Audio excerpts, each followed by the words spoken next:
এই মুহূর্তে আমি আছি হচ্ছে জার্মানির হামবুর্গ শহরে। হামবুর্গ জার্মানির ওয়ান অফ দ্য বিগেস্ট সিটিগুলোর একটা, এবং হামবুর্গ হচ্ছে এখানকার একটা সমুদ্র তীরবর্তী শহর বলা যায়। বেসিক্যালি এটা আমাদের চট্টগ্রামের মতন পোর্ট অঞ্চল। এই মুহূর্তে যেই জায়গাটাতে আছি হামবুর্গের, এটা হচ্ছে রাথ হাউস। তো রাথ হাউস বিষয়টা আসলে কি, যা এটা সব বড় সিটিতে একটা করে এরকম রাথ হাউস আছে আর কি। তো রাথ হাউসটা এখানে হচ্ছে যে রাথ হাউস জিনিসটা হলো আমাদের যেরকম টাউন হল থাকে, রাথ হাউসটা বেসিক্যালি টাউন হল। তো এই বিল্ডিংয়ের স্ট্রাকচার দেখলে মাথা নষ্ট হয়ে যায়। মানে টাউন হল কিন্তু এত বড়, এত মেসিভ। আর এদের স্ট্রাকচারের জন্য তো আসলে ইউরোপ কী বলবো, এদের বড় বড় ফিল্ডিংয়ের জন্য এরা মানে সেরা। অভিনয়ের জন্য যেমন নারী সেরা, এরকম স্ট্রাকচারাল ঐতিহাসিক বিল্ডিং বা মেসিভ আকারের জিনিসের জন্য ইউরোপ সেরা। এই হচ্ছে বিষয়। এইটা মানে এত মেসিভ, এটার সামনে দাঁড়াইলে এটা সহ পুরাটার ভিউ সহ ছবি ক্যামেরাতে আসেই না। এটার জন্য 11mm 12mm এর লেন্স লাগবে ছবি তোলার জন্য, মানে বিশাল ওয়াইড লেন্স লাগবে। ফিশাই লেন্স ছাড়া পুরা জিনিসটা সহ ছবি আসেই না।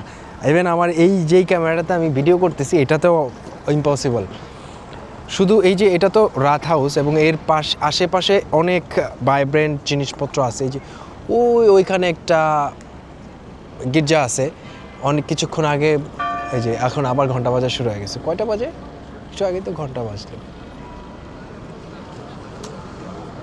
1:15-তে তো ঘন্টা বাজার কথা না, 1টা বাজে বাজার কথা। বাট জানি না যে এখানে ঘন্টা বাজলো মাত্র, সাউন্ড আসলে আসছে কিনা আমি জানি না। আর এর বাইরে ওইখানে যে বাস দেখা যাইতেছে, এগুলো hop on hop of bus. Europe ঘোরার জন্য হপ অন হপ অফ বাস আমার কাছে খুবই একটা কনভিনিয়েন্ট লাগছে। যারা 1-2 দিনের জন্য ঘুরতে আসে তাদের জন্য এটা একটা বেস্ট চয়েস হতে পারে।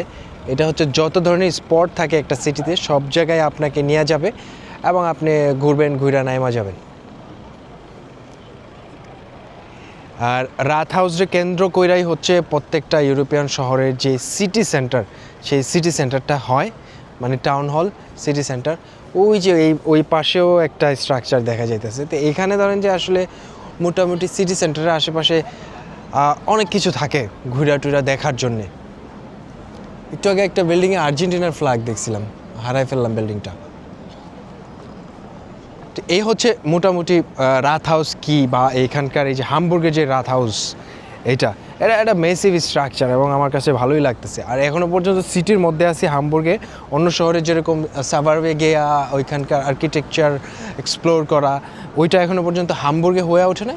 আর সিটির মধ্যে তো সব এগুলো নতুন স্ট্রাকচার, যেগুলো নতুন বিল্ডিং, সেগুলোতে আসলে অ্যাকচুয়াল যেই এইখানকার যেই আর্কিটেকচারাল স্ট্রাকচার সেটা ধরার জন্য আপনার মানুষ যেই এরিয়াতে থাকে, মানে বসবাস করে স্থানীয়রা, ওই ধরনের এরিয়াতে না গেলে ওইটা আসলে এক্সপ্লোর করা পসিবল হয় না। তো দেখি, প্ল্যান আছে সারাদিন আসি হামবুর্গে, কী করা যায়, এ হচ্ছে বিষয়। সো কোথায় দেখতেছেন কে আমি জানি না। ফেসবুকে দেখলে ফলো করে রাখেন, আর যদি ইউটিউবে দেখেন সাবস্ক্রাইব করে রাখেন, তাহলে ভালো লাগবে আর কি। কারণ ভিডিও অবশ্য বানাচ্ছি নিজের মেমোরি হিসেবে থাইকা গেল অনলাইন স্পেসে, এর বেশি কিছু না। বাট তারপরেও বেশি সাবস্ক্রাইবার, বেশি ফলোয়ার থাকলে কার না ভালো লাগে। আর যে কোনো কিছু ইউরোপ নিয়ে যে কোনো ধরনের কোনো ইনফরমেশন জানতে চাইলে সবসময় আমাকে কমেন্ট করে বলতে পারেন। আমি মোটামুটি নিজে যতটুকু জানি জানাবো, না জানলে হচ্ছে খোঁজখবর করে তারপরে জানানোর চেষ্টা করব আর কি। আর এখানে প্রচুর বিদেশি টুরিস্টরা দেখতেছি আর কি, স্পেশালি সাউথ ইস্ট এশিয়ার কান্ট্রিগুলার। আর এই যদি একটু নাজারা দেখাই,